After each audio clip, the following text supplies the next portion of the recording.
I'm Allison, 34, and last Christmas changed everything between my sister and me.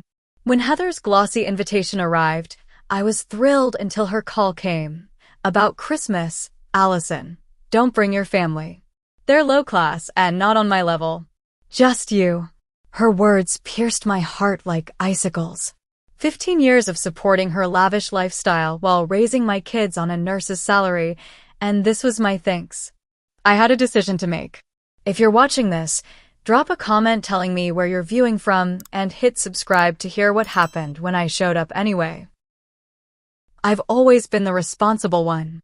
While my younger sister Heather chased dreams of luxury, I built a life centered on what truly matters. My children, Emma and Tyler, 10 and 8, are my world. Our modest 3-bedroom rental isn't featured in magazines, but it's filled with laughter and love. As a pediatric nurse working at County General Hospital, I often pull double shifts to provide for us, but seeing my kids thrive makes every exhausting hour worthwhile.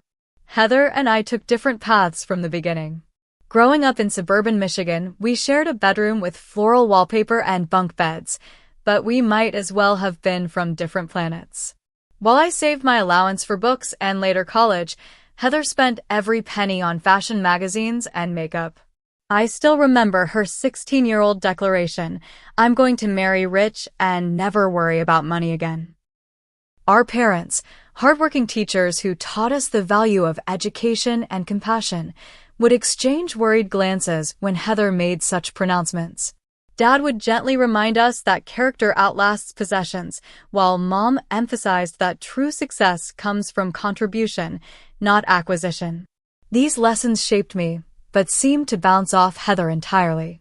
After college, where I studied nursing on scholarships and worked part-time, I started my career and met Jack, who became my children's father.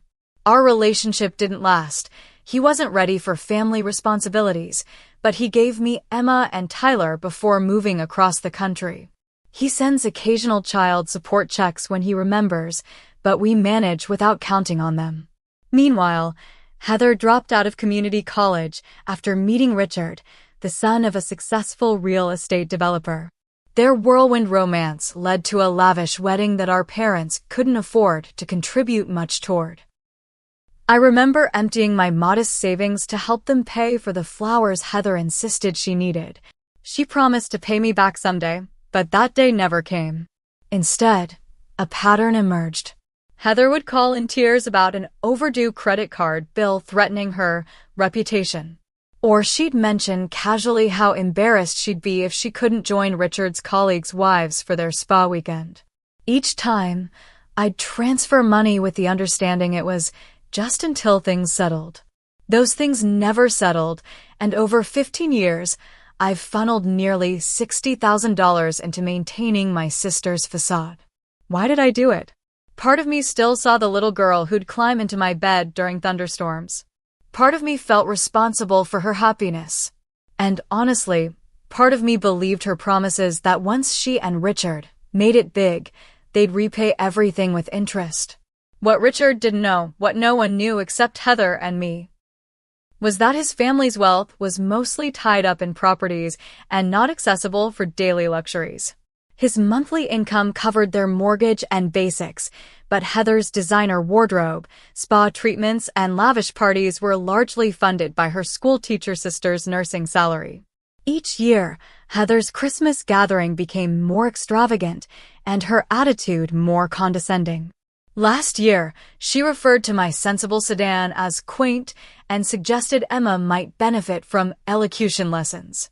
I swallowed my pride, remembering how our parents emphasized family loyalty above all. My children adored their Aunt Heather despite everything. They saw only the glamorous woman who gave expensive gifts and lived in a mansion. Emma had been talking about Heather's Christmas party for weeks, especially excited about seeing the 12-foot tree with its color-coordinated ornaments and the chocolate fountain Heather had mentioned during her last visit. Tyler had proudly made a special ornament for his aunt's tree in art class, a clay star painted gold with red glitter around the edges. He'd wrapped it carefully in tissue paper, asking me repeatedly if I thought Aunt Heather would like it. She likes fancy things, he'd said, his small face serious as he added another layer of tissue for protection. The invitation had arrived in late November, thick cream cardstock with gold embossing announcing their annual holiday soiree. I'd marked the date on our calendar, and we'd begun our preparations, saving a little each week for appropriate gifts and outfits. Then came the phone call that changed everything. When I hung up the phone after Heather's shocking request, my hands were shaking so badly I had to sit down. Her words echoed in my mind. Low class, not on my level. I thought about all the nights I'd eaten ramen so I could send her money for whatever crisis she was facing. The family vacation to the Grand Canyon we'd canceled when Heather needed help with her property taxes. The second job I'd taken cleaning medical offices on weekends when Richard's company had a temporary downturn. My first instinct was to call her back and tell her exactly where she could put her Christmas invitation. Instead, I texted my best friend Rachel, who came over with a bottle of wine after her shift at the hospital where we both worked.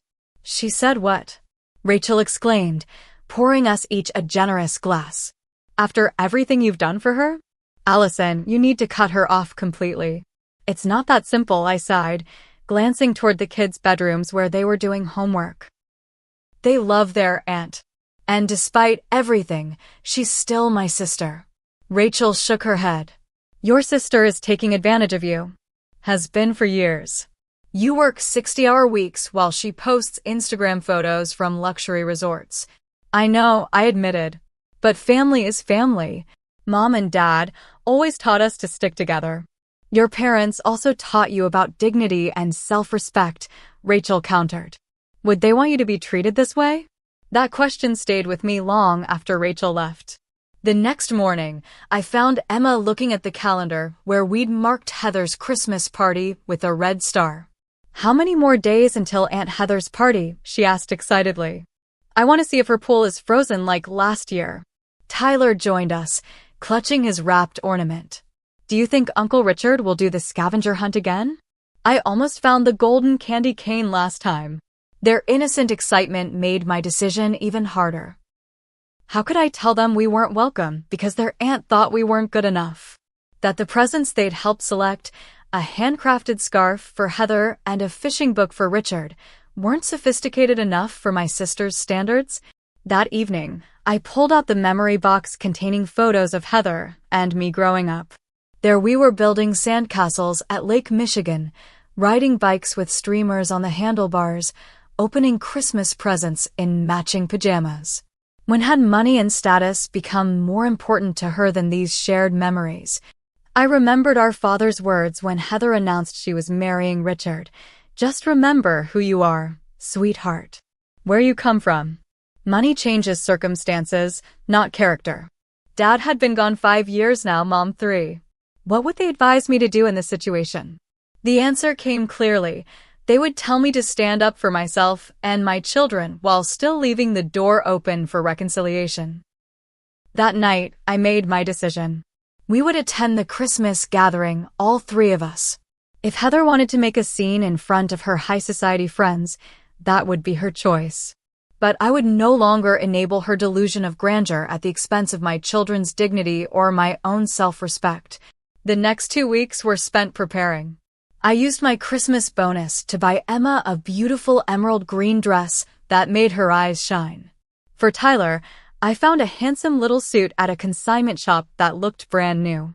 I splurged on having their outfits professionally pressed and scheduled appointments at the salon where my friend Jessie worked for proper haircuts. For myself, I chose a simple black cocktail dress I'd worn to a hospital fundraiser, adding a statement necklace Rachel insisted on lending me.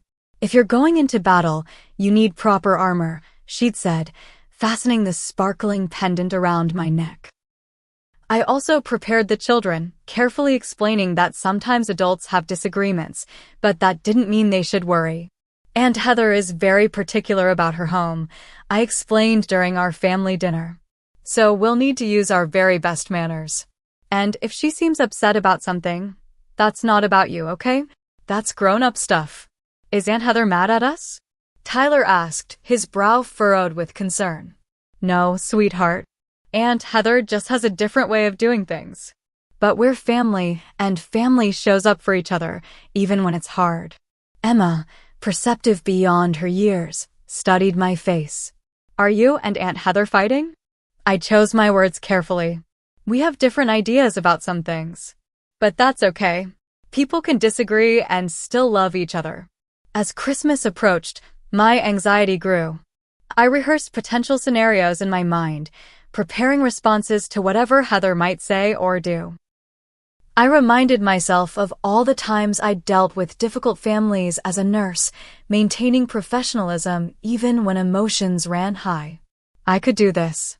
For my children, for myself, and yes, even for Heather, who somewhere beneath her designer clothes and status anxiety was still my little sister.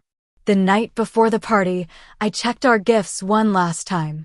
The handmade scarf for Heather was wrapped in silver paper with a blue velvet bow. Richard's fishing book was accompanied by a selection of hand-tied flies I'd found at a specialty shop. He'd mentioned wanting to learn fly fishing during last year's gathering. For their home, I'd selected a hand-blown glass ornament from a local artist. Not expensive, but thoughtful and unique. That night, I barely slept, running through every possible outcome of our uninvited appearance at Heather's soiree. By morning, I'd made peace with whatever might happen. We were going to show up with heads held high, dignity intact, ready to celebrate Christmas as a family, whether Heather approved or not. On Christmas Eve, we drove through the imposing iron gates of Heather and Richard's estate. Fresh snow had fallen the night before, transforming the 5-acre property into something from a holiday card. Pristine white blanketed the rolling lawns, and evergreen trees dotted the landscape, each perfectly wrapped in white lights. A team of workers was clearing the circular driveway as we approached the 3-story Georgian mansion. Wow, breathed Emma, pressing her face against the car window. It's like a castle. Tyler clutched his wrapped ornament tighter. Do real princesses live in houses like this?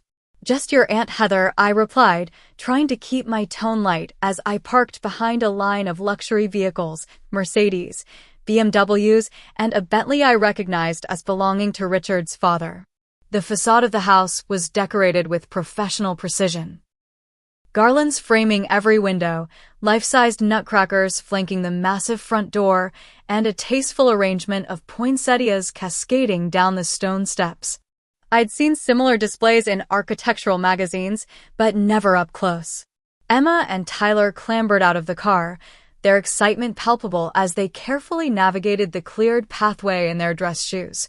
I followed more slowly, balancing our gifts and the homemade cranberry bread I'd baked that morning, a recipe from our mother that Heather had always loved as a child. Before we could ring the bell, the door swung open to reveal Heather, stunning in a red designer dress that probably cost more than 3 months of my mortgage payments. Her perfect blonde hair was swept into an elegant updo, and diamonds sparkled at her ears and throat. For a split second, genuine shock registered on her face before she composed herself into a tight smile. "Allison," she said, her voice artificially bright. "And everyone." What a surprise. Her eyes darted behind us toward the driveway, clearly checking if other guests had witnessed our arrival. Finding the coast clear, she stepped back reluctantly to let us enter. "I thought we discussed this," she hissed quietly as the children moved past her into the soaring entryway with its 20-foot Christmas tree. "We did," I replied calmly. "And I decided my children deserved to spend Christmas with their family. All of their family." Before she could respond, Richard appeared behind her, his warm smile a stark contrast to his wife's frosty reception. "Allison, kids, wonderful to see you." He embraced me genuinely before kneeling to high-five Tyler and compliment Emma on her dress. "The more the merrier, right, darling," he added, glancing at Heather. "Of course," she replied through clenched teeth. "Let me show you where to put your things." She eyed our wrapped packages with barely disguised disdain. As we followed her through the marble-floored foyer, I could see about 30 guests mingling in the great room beyond. The air was filled with classical Christmas music from hidden speakers, and uniformed servers circulated with trays of champagne and hors d'oeuvres. Richard's parents are here, along with the Andersons and the Taylors, Heather informed me, name-dropping local socialites. Oh, and the Wilsons just flew in from Aspen this morning. Jack Wilson is considering Richard for their new development project. I recognized this for what it was, a reminder that important people were present and I needed to behave accordingly. Translation: Don't embarrass her.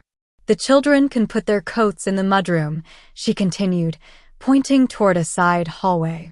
There's a media room downstairs where they can watch movies. Brittany, our sitter, is down there with the Andersons' kids. Actually, I interjected gently, Emma and Tyler were looking forward to the party. Tyler even made you a special ornament for your tree. On cue, Tyler proudly held up his tissue-wrapped creation. I made it myself and Heather.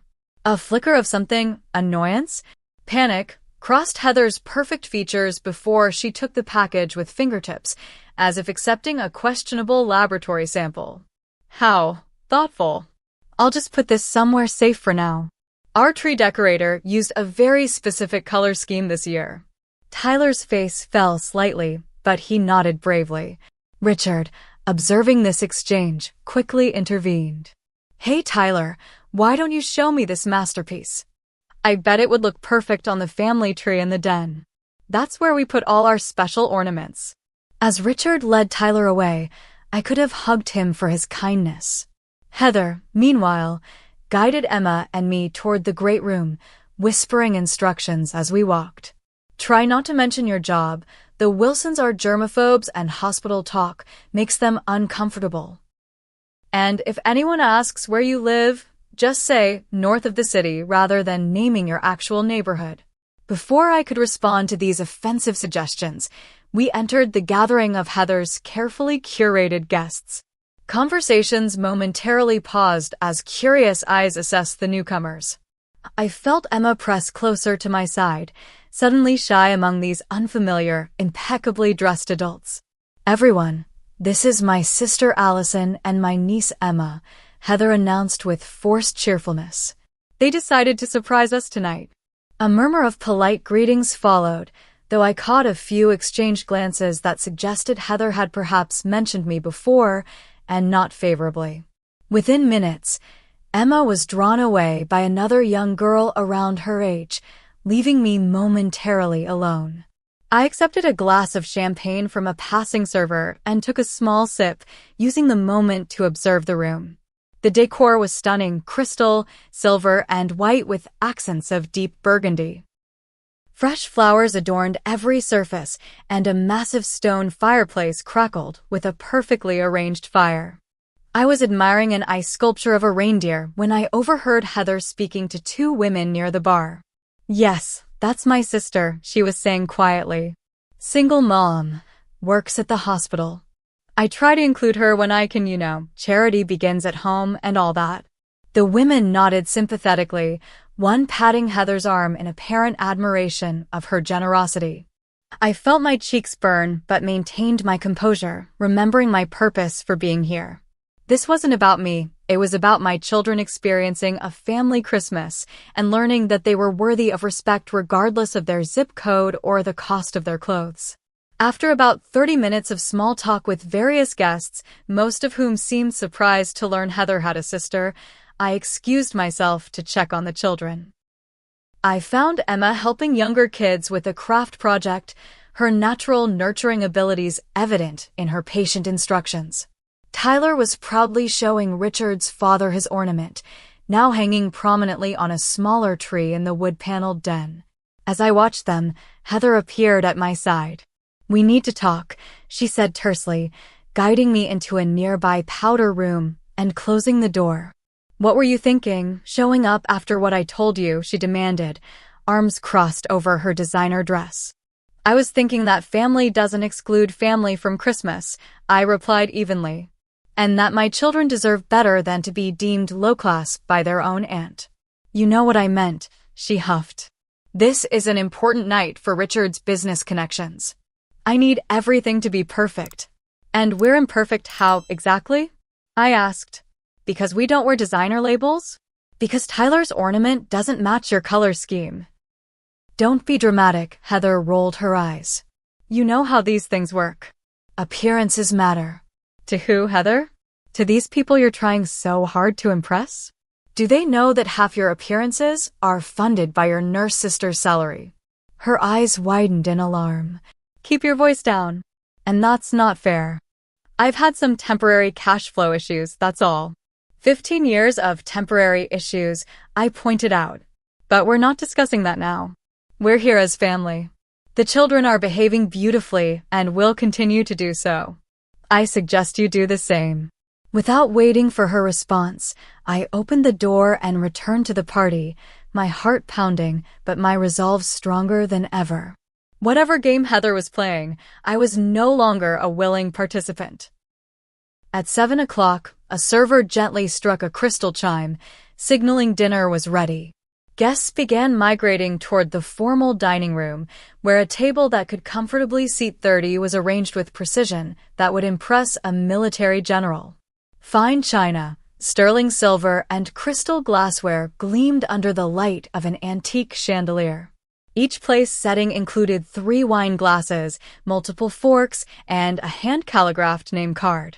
I noticed with a pang that there were no place cards for Emma, Tyler, or me. Heather approached, feigning dismay at the oversight. Oh dear, it seems our calligrapher didn't prepare cards for you, since you weren't on the original guest list. Let me just rearrange things, she said loudly enough for nearby guests to hear. Richard intervened smoothly. No problem at all. Kids, would you like to sit by me? And Allison, there's plenty of room between Mrs. Wilson and my mother. As we settled into our assigned seats, mine between 2 older women who regarded me with polite curiosity, I noticed Heather whispering to the server, who nodded and disappeared briefly before returning with 3 place settings that clearly didn't match the rest of the table. The message wasn't subtle. We were afterthoughts, accommodated but not truly welcome. The first course arrived, a delicate butternut squash soup garnished with truffle oil and microgreens. Tyler eyed it suspiciously before taking a tentative spoon. Emma, always more adventurous with food, dug in with enthusiasm. So, Allison, began Mrs. Wilson, Richard's potential business partner's wife. Heather tells us you work at a hospital? Yes, I'm a pediatric nurse at County General, I replied. How noble, she said with what seemed like genuine admiration. My sister volunteered at a children's hospital last year. She found it quite intense. It can be challenging, I agreed, but also incredibly rewarding. There's nothing quite like helping a child through illness and seeing them recover. And you're raising 2 children on your own? Asked Richard's mother from my other side. Her tone was kind rather than judgmental. Yes, Emma and Tyler. They're wonderful kids. They certainly seem to be, she nodded approvingly, glancing toward where they sat with Richard. Well-mannered and bright. You should be proud. This simple acknowledgement nearly brought tears to my eyes after Heather's dismissive attitude. Thank you. I am.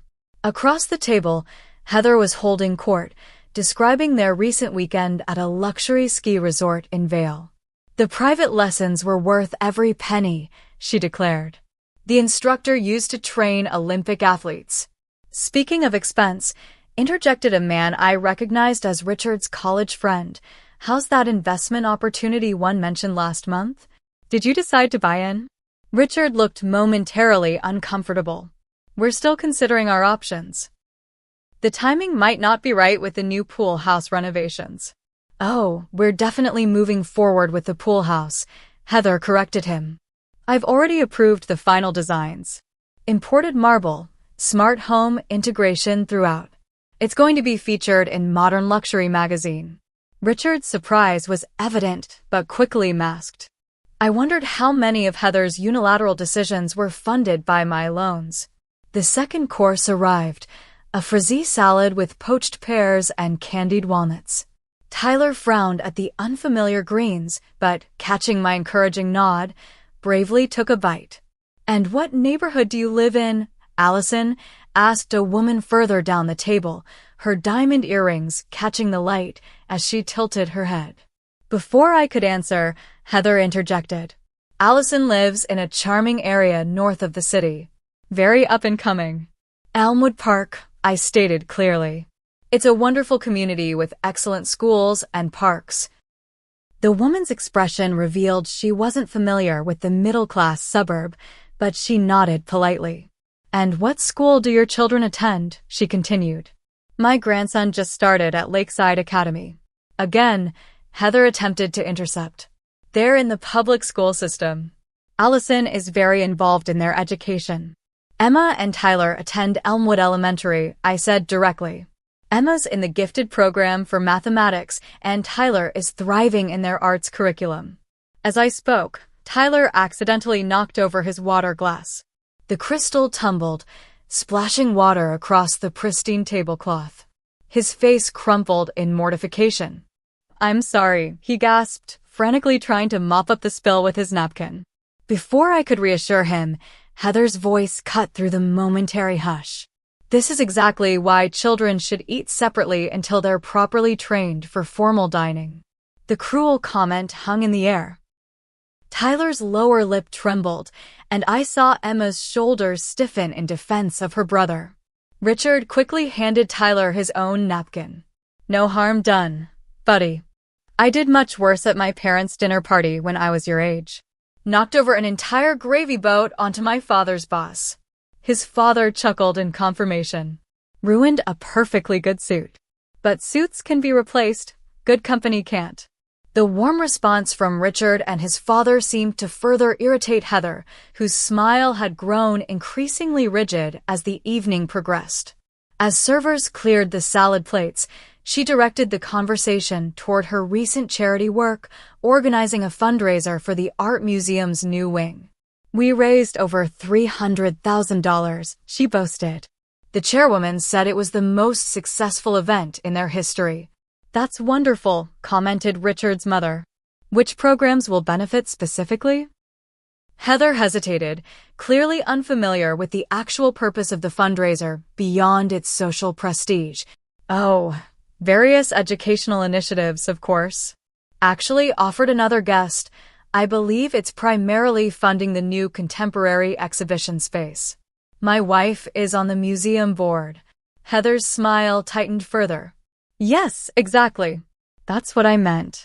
The main course arrived, herb-crusted rack of lamb with truffle mashed potatoes and haricots verts.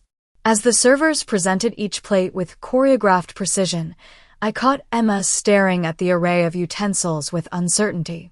Start from the outside and work your way in, I whispered, having researched formal dining etiquette before our arrival. Heather noticed this exchange and seized the opportunity. Emma, darling, that's your salad fork you're using. The dinner fork is the larger one. Emma blushed, quickly switching utensils. It's hard to keep track when there are so many, Heather continued, addressing the table at large. Proper table manners are really something that should be taught from an early age. But I suppose in public schools they have other priorities. Several guests shifted uncomfortably at this transparent dig. Richard's mother raised an eyebrow, but remained silent. Richard himself was engaged in conversation with Tyler about dinosaurs, deliberately ignoring his wife's comment. Actually, I responded evenly, Emma and Tyler have lovely manners. They're just not accustomed to 8-piece play settings. But they're quick learners. Of course they are, Richard's mother agreed, giving Emma an encouraging smile. And you're doing just fine, dear. I still mix up my forks sometimes, and I've been attending formal dinners for 40 years. Heather, thwarted in her attempt to embarrass my children, turned her attention to the gift I'd brought. The hand-blown glass ornament now displayed on a side table with other hostess gifts. Allison brought the most interesting ornament, she announced. It's quite folksy, isn't it? Handmade by a local artist, she said. May I see it? Asked Richard's mother, who genuinely seemed interested. The ornament was passed to her, and she examined it with appreciation. This is beautiful workmanship. Is this from that new glass studio downtown? I've been meaning to visit. Yes, Firelight Studios, I confirmed. The artist trained in Venice before opening his shop here. I must get his information before I leave, she said, handing the ornament back with care. This would make a lovely gift for my sister. Heather's attempt to diminish my gift had backfired, adding to her visibly growing frustration. As the dinner progressed through its final courses, a cheese selection, then a delicate chocolate mousse, her comments became increasingly pointed. When Tyler mentioned his school's upcoming science fair, she remarked how fortunate the private school children were to have actual laboratories with proper equipment. When Emma shyly shared that she'd made honor roll, Heather noted that the standards must be different in public education since every child at Lakeside Academy is required to maintain at least a 3.8 GPA. Each comment was delivered with a smile that didn't reach her eyes, each designed to establish the superiority of her world over ours. I maintained my composure, reminding myself that my children were watching and learning from how I handled this situation. But as I observed Emma's gradually wilting posture and Tyler's increasingly forced smile, something shifted inside me. The years of accepting Heather's condescension, of financing her illusions, of prioritizing family peace over personal dignity, it all crystallized into a sudden, clear resolve. When Heather mockingly praised Tyler's department store suit as adorable and suggested I consider the children's consignment shop where struggling families find nice second-hand clothes, I saw tears form in my son's eyes. And I knew the time for polite tolerance had ended. After dinner, guests migrated to the great room for coffee, desserts, and what Heather announced would be a traditional gift exchange among intimate friends. This apparently didn't include us, as no one had informed me of this tradition, leaving me without appropriate gifts for the assembled company. Heather made sure everyone was aware of this oversight. "Don't worry about not bringing anything for the exchange, Allison," she said loudly as servers distributed small, elegantly wrapped packages to each guest. "You couldn't have known since you weren't originally, well, you know." Several guests looked uncomfortable at this pointed exclusion. Richard quickly intervened. "Actually, let's consider Allison and the kids' presents our special gift this year. Family is what Christmas is all about, isn't it?" His genuine warmth only highlighted Heather's coldness by contrast, as guests began opening their presents, each revealing expensive items like cashmere scarves, artisanal spirits, and luxury candles. Heather approached with our gift, still in its silver wrapping. "Let me open this now," she announced to the room. "My sister brought something. Homemade, I believe?" The way she emphasized homemade made it sound like I'd wrapped up a macaroni necklace. I watched as she deliberately tore the paper carelessly, revealing the handcrafted scarf I'd selected from a local artisan shop. "Oh," she said with exaggerated surprise. "It's colorful. Thank you, Allison. I'm sure it will be perfect for gardening or something." The scarf, a stunning creation of hand-dyed silk in subtle jewel tones, was clearly not gardening attire. Several women nearby actually murmured appreciatively at the piece, one even asking where it was from. "Some little shop in Allison's neighborhood, I imagine," Heather answered before I could speak. "They have the most quaint little businesses there. So budget-friendly." She set the scarf aside without further acknowledgement and moved on to opening gifts from other guests, exclaiming with delight over each one regardless of its actual appeal. Tyler, who had been watching quietly from beside me, tugged at my sleeve. "Mom," he whispered, "Aunt Heather doesn't like our presents, does she?" "Some people have trouble appreciating thoughtful gifts, sweetheart," I replied quietly.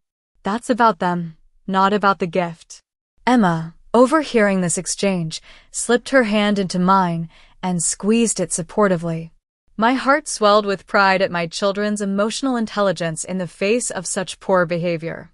Heather, meanwhile, had moved on to telling stories, specifically childhood anecdotes deliberately chosen to paint me in an unflattering light. "Did you know Allison once showed up to my Sweet 16 in a homemade dress?" she told the gathered guests, laughing. Mom tried to teach her to sew, and Allison insisted on making this horrific purple creation.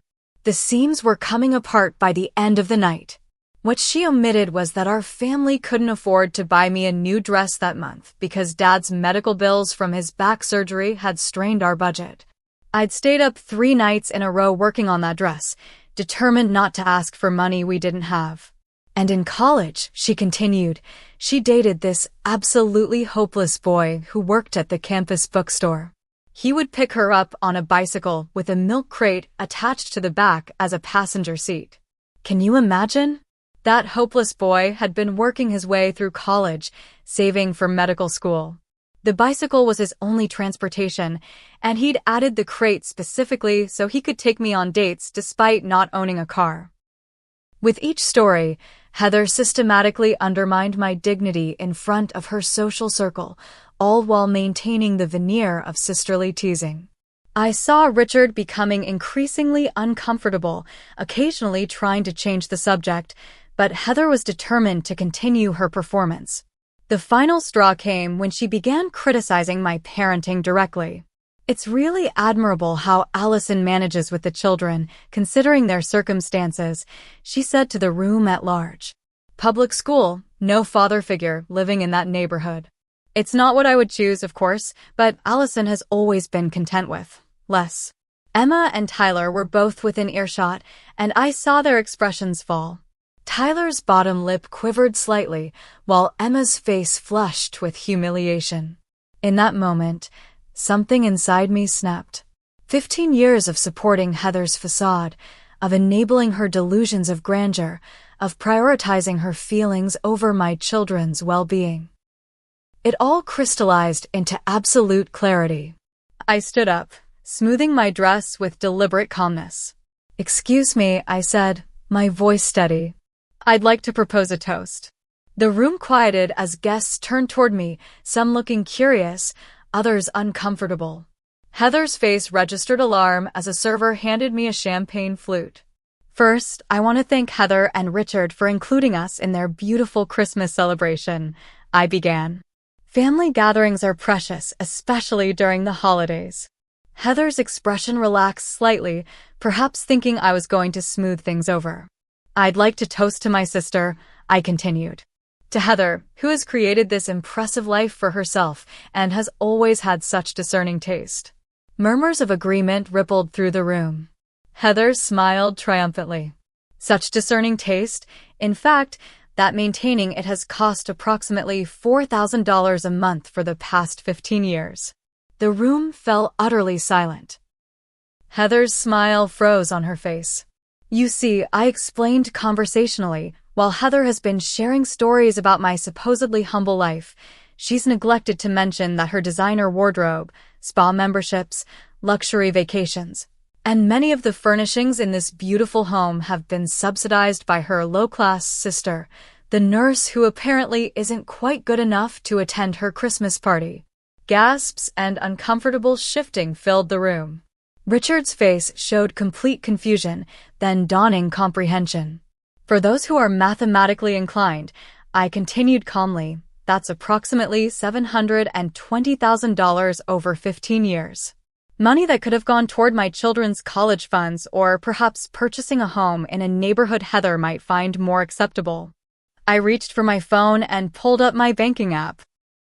I have records of every transfer, every bill paid, every credit card statement covered when Heather called in panic because her card was declined at Neiman Marcus or the spa. "Allison, stop it," Heather hissed, her face now drained of color. "You're embarrassing yourself." "No, Heather. For the first time in 15 years, I'm not embarrassing myself. I'm simply telling the truth." I turned to address Richard directly. "I'm sorry you're finding this out this way. I believed Heather when she said you knew about our financial arrangement. I see now that wasn't true." Richard's expression was a mixture of shock and betrayal as he stared at his wife. "Heather? What is she talking about?" Heather's composure finally cracked. "She's exaggerating. It was just a few loans when we were getting established. Nothing like what she's claiming." "Let's see," I replied, scrolling through my phone. "Last month alone, $3,000 for the landscaping deposit, $800 for your spa weekend, $1,200 for the designer boots you couldn't live without. Should I continue? The silence in the room was deafening. Even the servers had paused, frozen in place by the unfolding drama. So, I concluded, raising my glass, I'd like to toast my kept sister, who thinks she's rich, and to announce that I'll be stopping payment on your luxuries, effective immediately. Merry Christmas, Heather. I took a sip of champagne, set down my glass, and turned to my children. Emma, Tyler, it's time for us to go. Please thank Uncle Richard for his hospitality. Tyler looked confused, but obediently thanked Richard, who seemed too stunned to respond. Emma, with wisdom beyond her years, simply nodded and gathered her things, understanding intuitively that something significant had just happened. As we prepared to leave, Richard's mother approached and pressed something into my hand. Her business card with a personal number written on the back. Call me, she said quietly. What you did took courage. We walked through the silent room, past Heather's shell-shocked friends, and retrieved our coats from the mudroom. As we stepped out into the cold December night, I felt lighter than I had in years, as if an invisible burden had finally been lifted from my shoulders. We had barely reached our car when I heard footsteps crunching rapidly across the snow behind us. Turning, I saw Richard approaching, his face a complex mixture of anger, confusion, and disbelief. Allison, wait, he called. We need to talk about this. Behind him, Heather was hurrying down the mansion steps, her designer heels inappropriate for the snow, causing her to slip and stumble in her pursuit.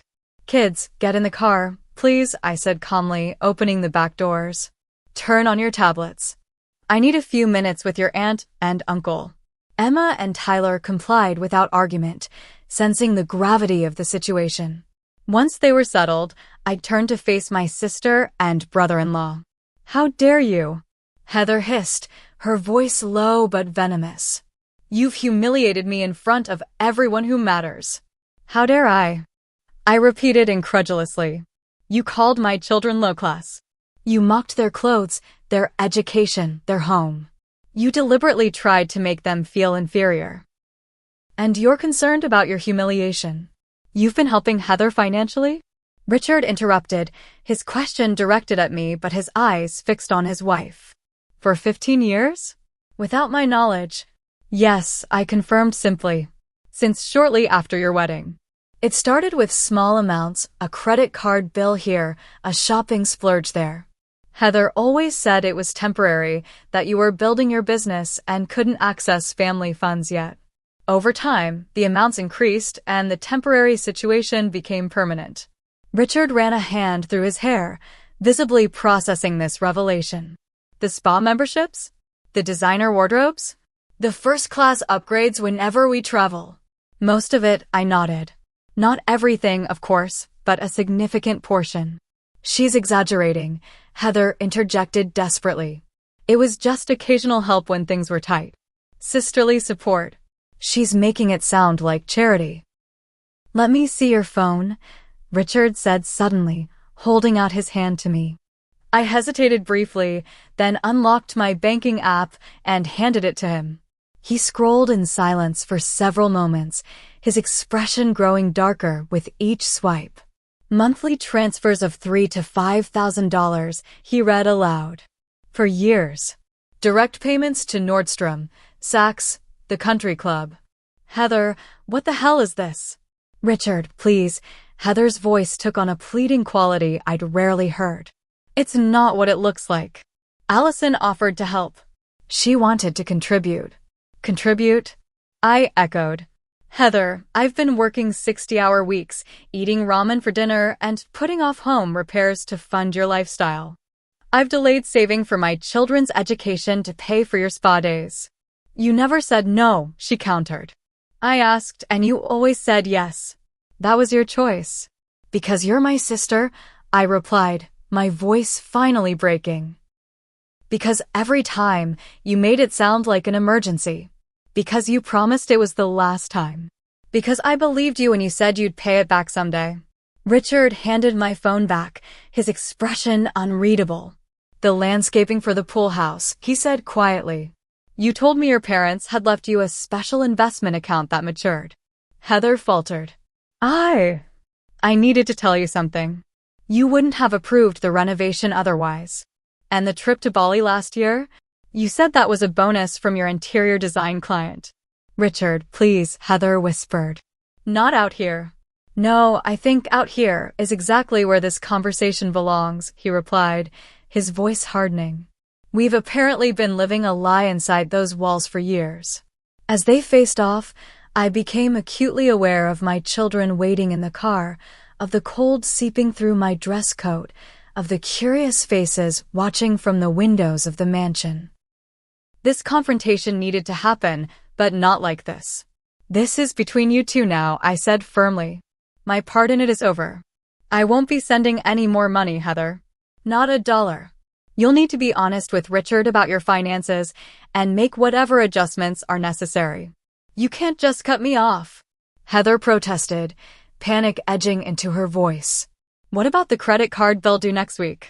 The spa package I've already booked for New Year's. The entitled desperation in her tone confirmed that I was making the right decision. Those are your problems now, not mine. I have my own family to take care of. We are your family, she insisted. Yes, you are, I agreed. And family treats each other with respect, not contempt. When you're ready to have a relationship based on mutual respect rather than financial dependence, I'll be here. Until then, I need to focus on Emma and Tyler. Richard, who had been silent for several moments, suddenly spoke. Allison, I want you to know I had no idea about any of this. I would never have allowed it if I'd known. I believe you, I said simply. And I'm sorry you're finding out this way. He nodded, then turned to Heather. We need to go back inside. Your guests are waiting. But when they leave, you and I are going to have the most honest conversation of our marriage. Heather's face crumpled, the carefully constructed facade finally collapsing. For a moment, I glimpsed the vulnerable little sister I'd always tried to protect, the girl who'd been so insecure about our modest upbringing that she'd crafted an entirely different identity to escape it. Part of me wanted to comfort her, to say everything would be okay as I had countless times throughout our lives. But another part, the part that had finally found its voice tonight, knew this was a necessary reckoning, for both our sakes. Goodbye, Heather, I said quietly. Merry Christmas. As I turned to get into my car, I heard her call my name once more. When I looked back, she stood alone on the snowy driveway, her perfect makeup streaked with tears, looking smaller somehow without Richard beside her. What am I supposed to do now? She asked, and for the first time in years, there was no manipulation in her question, just genuine fear. You figure it out, I answered honestly. Like the rest of us do. One day at a time. With that, I got into my car and drove away from the mansion with its twinkling lights and watching eyes, heading back toward our modest home where the Christmas tree might be smaller, but the love was real. In the rearview mirror, I could see my children's reflections, their expressions solemn as they processed what they'd witnessed. Tomorrow, we would talk about it properly. I would explain that sometimes loving someone means setting boundaries. That worth isn't measured by possessions, but by character. That the truth, however difficult, is always better than a beautiful lie. But for tonight, as we drove through the quiet, snow-covered streets, I simply reached back and squeezed their hands, grateful for the authentic life we shared, free, at last, from the burden of maintaining someone else's illusion. The drive home from Heather's mansion felt surreal, as if we were traveling between different worlds rather than just different neighborhoods. Christmas lights twinkled along the route, and occasional snowflakes drifted lazily through our headlight beams.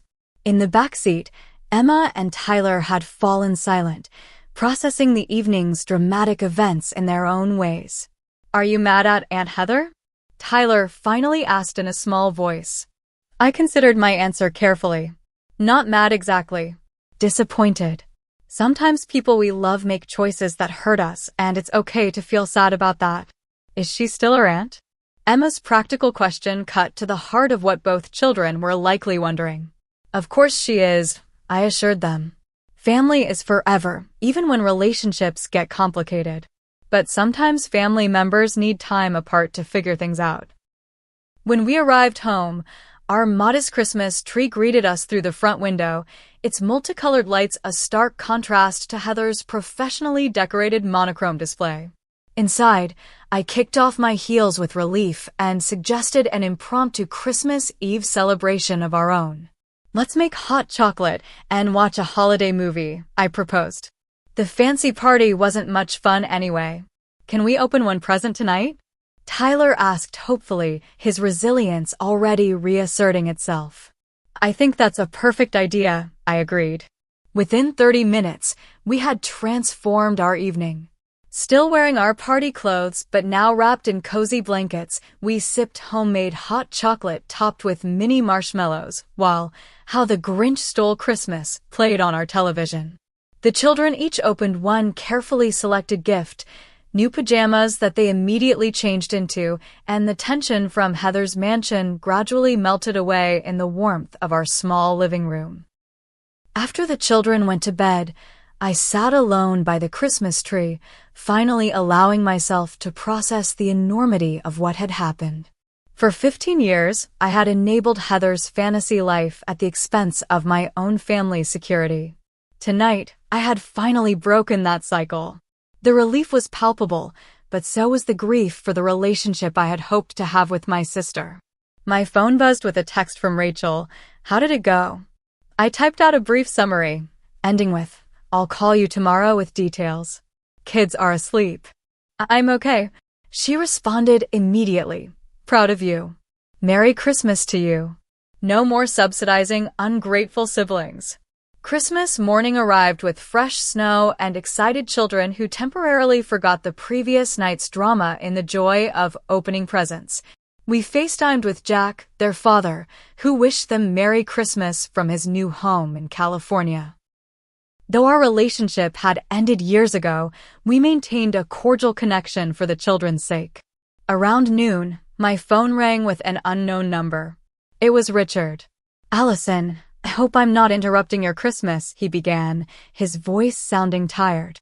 I wanted to check that you and the kids got home safely last night. We did, thank you, I replied, stepping into the kitchen for privacy. How are things there? He sighed heavily. Difficult. After the guests left, Heather and I really talked, for the first time in years. I had no idea about the financial arrangement between you two. I'm still processing it all. I understand. It's a lot to take in. I want you to know I've frozen the credit cards and asked for a complete audit of our finances, he continued. The extent of the deception, it's larger than even you knew. There are loans in my name I never authorized, accounts I didn't know existed. My stomach tightened with dread. Richard, I'm so sorry. Don't apologize. You're not responsible for Heather's choices. His voice softened. But I am sorry for how she treated you and the children. It was inexcusable. Thank you for saying that, I replied, genuinely touched by his acknowledgement. We're getting help, financial counseling, marriage counseling. It's going to be a long road. He paused. Heather's struggling. Behind all that arrogance is someone who never felt good enough. It doesn't excuse her behavior, but maybe it explains some of it. After we hung up, I sat at my kitchen table, turning his words over in my mind. Had I somehow contributed to Heather's insecurities by always being the responsible one? By bailing her out repeatedly instead of letting her face consequences? These were questions without easy answers. In the days that followed, I experienced a strange mixture of emotions, liberation paired with moments of guilt, relief shadowed by sadness. The practical reality of my decision quickly became apparent. Without the monthly drain of supporting Heather, my bank account began to recover. I started a proper college fund for the children and scheduled long overdue repairs for our aging HVAC system. I also began therapy, recognizing that untangling 15 years of financial codependence required professional guidance. My therapist helped me understand the complex dynamics at play, how my desire to protect Heather had morphed into enabling, how my own self-worth had become tied to being the reliable rescuer. 2 weeks after Christmas, an envelope arrived from Heather's address. Inside was a check for $5,000, a pittance compared to what she'd received over the years, but significant nonetheless, and a brief note, a start. "I'm sorry. H." I deposited the check, but didn't respond immediately. Actions would speak louder than words, and one payment didn't erase years of exploitation and disrespect. In late January, Richard called again, asking if I would meet with them both. Heather's been doing work on herself. She wants to apologize properly, but understands if you're not ready. I agreed to meet at a neutral location, a quiet cafe halfway between our homes. When I arrived, Heather looked markedly different from the polished socialite who had hosted Christmas Eve. Her designer clothes had been replaced with simple jeans and a sweater, her elaborate hairstyle with a natural ponytail. More striking was the absence of her usual confidence, replaced by a palpable nervousness. "Thank you for coming," she began awkwardly after we ordered coffee. "I've been trying to figure out what to say, how to explain, but there's no explanation that makes what I did okay." "No, there isn't," I agreed, neither attacking nor rescuing her. "The financial stuff, taking your money all these years, was wrong," she continued. "But even worse was how I treated you and the kids, looking down on you, acting superior when all along you were the one keeping me afloat." Her voice cracked. I was so ashamed of who I really was that I created this whole fake persona, and eventually I started believing it myself. "Why?" I asked simply.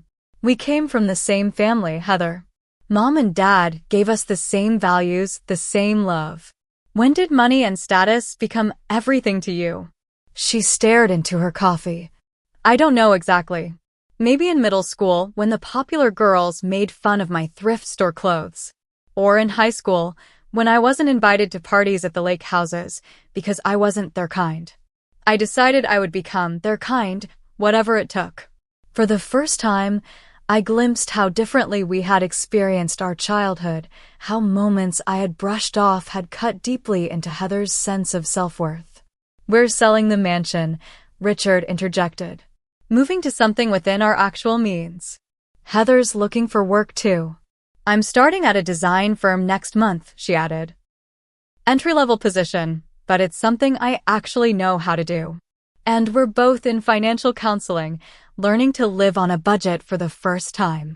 As our conversation continued, I maintained clear boundaries while leaving space for potential reconciliation. This wasn't an instant fix. Trust, once broken, takes time to rebuild. But it was a start. Over the following months, our relationship began a slow transformation. Heather sent regular payments toward what she now acknowledged as a debt, not gifts. More importantly, she showed genuine interest in my life and the children's activities, attending Tyler's school play and Emma's math competition without a single disparaging comment about public education. 6 months after the Christmas confrontation, we celebrated Emma's 11th birthday with a simple backyard barbecue. Heather and Richard arrived with thoughtful, age-appropriate gifts and without the designer labels and status symbols that had once defined their presence. When Emma showed Heather her science project, a working model of the solar system, my sister listened with authentic enthusiasm rather than condescension. "You know," Rachel commented as we watched them interact, "I never thought I'd say this, but your sister actually seems like a real person now." "She's trying," I acknowledged. "We all are." The most profound changes, however, weren't in Heather but in myself and my children. Without the financial burden of supporting my sister, I was able to reduce my overtime hours, spending more quality time with Emma and Tyler. We took our first real vacation that summer, a week at a lakeside cabin where we swam, hiked, and reconnected without the constant pressure of financial stress. Emma and Tyler, having witnessed their mother finally stand up for herself and them, carried this lesson into their own lives. Emma became more assertive at school, confidently correcting a teacher who tried to take credit for her original research. Tyler stood up to a playground bully, not with aggression, but with calm dignity that diffused the situation entirely. You taught us it's okay to say no to people who don't treat you right, even if they're family, Emma told me one evening as I tucked her in. That's important, isn't it? It's one of the most important lessons there is, I agreed. Loving someone doesn't mean letting them hurt you. A year after that fateful Christmas, we gathered again for the holidays, not in a mansion with hired servers and social climbers, but in Richard and Heather's new, modest home. The decorations were simple, the food was homemade, and the atmosphere was genuinely warm. Heather, now working full-time and contributing equally to her household, had found an authentic confidence that her previous facade had only imitated. As we sat around their table, I realized that the painful revelation at last year's Christmas party had ultimately been a gift to all of us. It had freed me from the burden of enabling, Heather from the prison of pretense, and the children from the subtle message that wealth determined worth. I'd like to propose a toast, Richard announced, raising his glass. To family not perfect, but real. And to new beginnings. To new beginnings, we echoed, glasses clinking in the candlelight. That night, driving home with sleepy children in the back seat, I reflected on how dramatically our lives had changed in a single year. By standing up for myself and my children, by refusing to continue a destructive pattern, I had not only improved our financial situation but had also modeled the self-respect I wanted my children to develop. True worth, I had learned, isn't measured in designer labels or social approval. It's found in authenticity, in healthy boundaries, in the courage to live according to your values even when doing so disrupts comfortable patterns. Sometimes, the most loving thing you can do, for yourself and others, is to stop enabling destructive behavior and insist on truth, however uncomfortable it might be. As we pulled into our driveway, Emma stirred in the back seat. Mom, are you glad about what happened last Christmas? Even though it was hard. I considered her question carefully. Yes, sweetheart, I am. Sometimes the hardest moments lead to the most important changes. I think Aunt Heather is happier now, Tyler observed sleepily. She laughs for real, not the fake laugh she used to do. Out of the mouths of babes, I thought, smiling at their perceptiveness. I think you're right. Sometimes people get lost trying to be something they're not. Finding your way back to who you really are is the greatest gift of all. Have you ever had to stand up to a family member who was taking advantage of you? How did you handle it? I'd love to hear your stories in the comments below. And if this story resonated with you, please hit that like button and subscribe to hear more real-life experiences. Remember, setting boundaries isn't selfish. It's an act of self-respect that ultimately benefits everyone involved. Thank you for listening, and may your own holidays be filled with authentic connections and genuine joy.